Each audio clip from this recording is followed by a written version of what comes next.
नमस्कार शेतकरी बांधवांनो, आंब्याची सेटिंग बघा. खूप सुंदर अशी सेटिंग होत आहे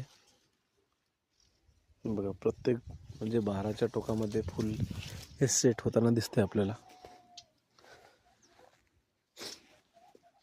हा मोहर थोडा लेट आलेला आहे. ह्याच्यामध्ये सेटिंग व्हायला एक आठवडा लागेल अजून. इकडे सेटिंग होत आहे, इकडे पण सेटिंग होत आहे. ह्याच्यातून बराच गळणार आहे. आता आपण जे पहिला इथे मोहर बघितला आहे, तर इथे किती असेल तुम्ही मोजू शकता. एक 40-50 तर नक्कीच आहे. 100ही भरेल एखाद्या वेळेस. म्हणजे एवढ्या फांदीला काय 100 फळ सेट होईल काय? ते नाही होणार. तर याच्यामध्ये हे गळत असते बरेचसे.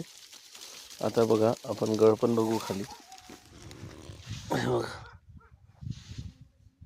हे किती फळ गळालंय.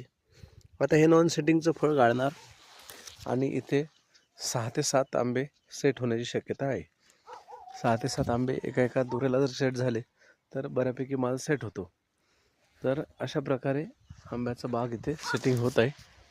तुम्ही बघू शकता पूर्ण बाग. काही लहान मोठे झाडं आहे, काही गेलेले परत लावलेले, सगळे असे मिक्सिंगमध्ये आहे. आणि असे काही झाडं खूप छान असे मोहर येऊन तयार झालेले आहे. आता ह्याच्यामध्ये सेटिंगची आपल्याला वाट पाहायची. थोडंसं आपल्याला भुरीचा अटॅक इथे दिसतोय. हे बघा, याला म्हणतो आपण भुरीचा अटॅक. हे जळून जाते मोहर. हे बघा, हा पूर्ण मोहर जळून गेला आहे. तर आपण त्याच्यासाठी स्प्रे घेणार आहे. पावडरी मिल्ड्यू म्हणून आपण त्याला, पावडरी मिल्ड्यूसाठी आपण स्प्रे घेणार आहे. तो आपण आता उद्या किंवा परवाला घेणार. आणि बाकी मोहर आता उमलायचा आहे. धन्यवाद.